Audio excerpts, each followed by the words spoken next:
सांगली शस्त्र प्रदर्शनास विद्यार्थ्यांचा उत्स्फूर्त प्रतिसाद. महाराष्ट्र राज्य सांस्कृतिक कार्य विभाग आणि सांस्कृतिक कार्य संचालनालय मुंबई आणि सांगली जिल्हा प्रशासन यांच्या वतीनं 2 ते 6 मार्चच्या कालावधीत कल्पद्रुम मैदान येथे आयोजित करण्यात आलेल्या महासंस्कृती महोत्सवात आयोजित करण्यात आलेल्या शस्त्र प्रदर्शनास सांगली शहरातील विविध शाळांच्या विद्यार्थ्यांनी भेट दिली. मुख्य कार्यक्रम स्थळालगत असलेल्या प्रदर्शनास हजारोंच्या संख्येनं भेट देत शस्त्रांची माहिती जाणून घेतली.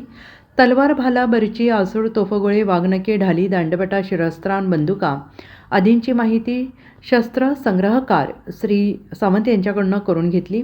दालनात ठेवण्यात आलेल्या या शस्त्रांनी भूतकाळामध्ये महाराष्ट्रात घडलेल्या दैदिप्यमान पराक्रमाची साक्ष दिली. उपस्थित विद्यार्थ्यांनी या पराक्रमाला आठवत आणि शस्त्रांची नजाकत डोळ्यात साठवत असे प्रदर्शन राज्यात सर्वत्र व्हावे अशी इच्छा मनाशी बाळगत या शस्त्र दालनातून आनंदाने मोहरून बाहेर पडले. Bureau report, SBN Marathi, Sangli.